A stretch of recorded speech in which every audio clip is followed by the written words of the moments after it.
Hi friends, it's Emily here today with your Tuesday story time. Today we will be reading Hooray for Diffendoofer Day by Dr. Seuss.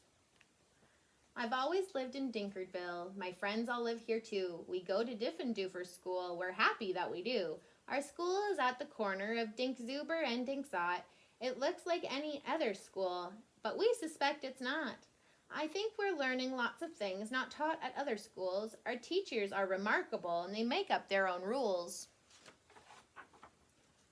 Miss Bobble teaches listening, Miss Wobble teaches smelling, Miss Fribble teaches laughing, Miss Quibble teaches yelling, Miss Twinning teaches tying knots in handkerchiefs and noodles, and how to tell chrysanthemums from miniature poodles.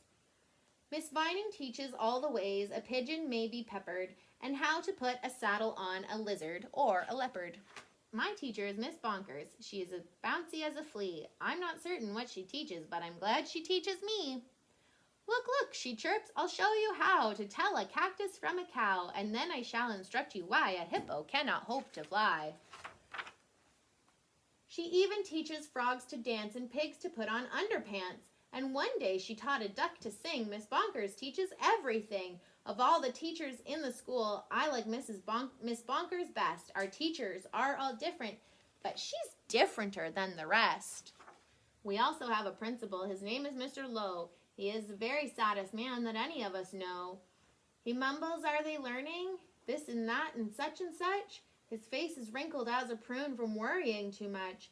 He breaks a lot of pencil points from pushing down too hard, and many dogs start barking as he mopes around the yard. We think he wears false eyebrows. In fact, we're sure it's so. We've heard he takes them off at night. I guess we'll never know. Look at it. They're imagining that that's what he does. But we know he likes Miss Bonkers. He treats her like a queen. He's always there to watch her when she's on her trampoline. There are many other people who make Diffendoofer run. They are utterly amazing. I love every single one. Our nurse, Miss Clot, knows what to do when we've got the sniffles or the flu. One day I had a splinter so. She bandaged me up from head to toe. Mr. Plunger, our custodian, has fashioned a machine, a super zooper flooper do. It keeps the whole school clean. Our music teacher, Mrs. Fox, makes bagpipes out of straws and socks. Our art instructor, Mr. Breeze, paints pictures hanging by his knees. In science class with Mr. Katz, we learned to build robotic rats. In gym, we watched as Mr. Bear hoists elephants into the air. Miss Loon is our librarian. She hides behind the shelves and often cries out louder when we're reading to ourselves. We have 3 cooks, all named McMunch, who merrily prepare our lunch. They make us hot dogs, beans, and fries, plus things we do not recognize. And as they cook, they sing their song, not too short and not too long. Roast and toast and slice and dice. Cooking lunch is oh so nice. We were eating their concoctions, telling jokes and making noise when Mr. Lowe appeared and howled, "Attention, girls and boys!"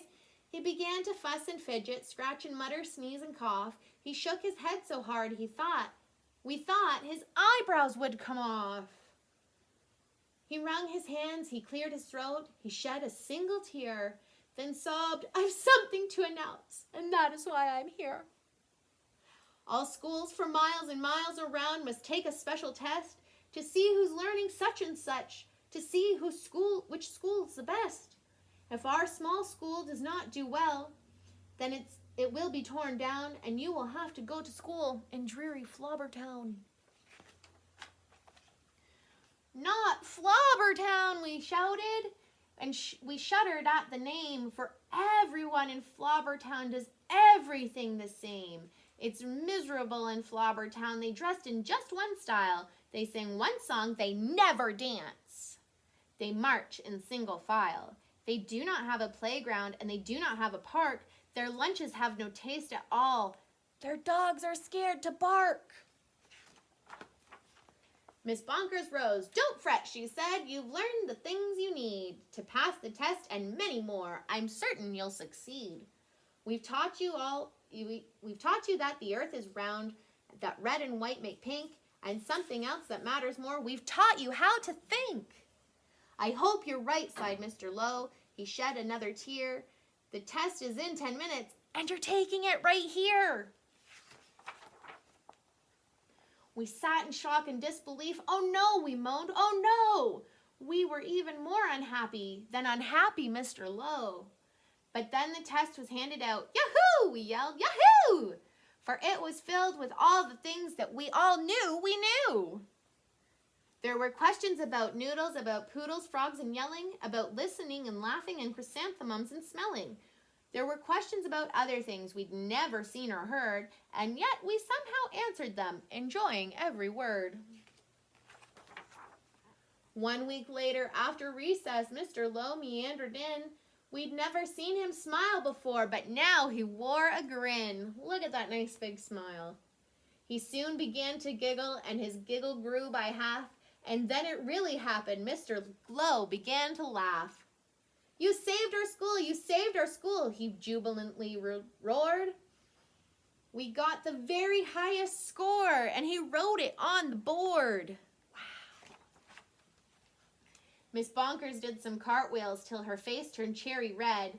She bounded up to Mr. Lowe and kissed him on the head. Hooray! Hooray! She shouted. I'm so proud I cannot speak. So she did another cartwheel, and she pecked him on the cheek. Ahem, ahem, coughed Mr. Lowe. You all deserve a bow. I thus declare a holiday. It starts exactly now. Because you've done so splendidly in every sort of way, this day forever shall be known as Diffendoofer Day. And furthermore, I promise I won't ever wear a frown, for now I know we'll never go to dreary Flobbertown. Then we had a celebration. There was pizza, milk, and cake. Like everyone, I ate too much and got a bellyache. We laughed and whooped and hollered the entire school day long, and then we all sang triumphantly the Diffendoofer song. We love you, Diffendoofer School. We definitely do. There surely is no other school that's anything like you. You're gribulous, you're grobulous. Each day we love you more. You are the school we treasure and unceasingly adore. Oh, finest school in Dinkerville, the only one as well. We love you, Diffendoofer School, much more than we can tell. You are so diffendooferous to give us joy to say.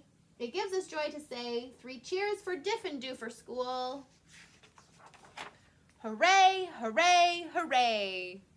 The end. And I hope that you all had a good time listening to that story. And I'll see you again next week. Bye.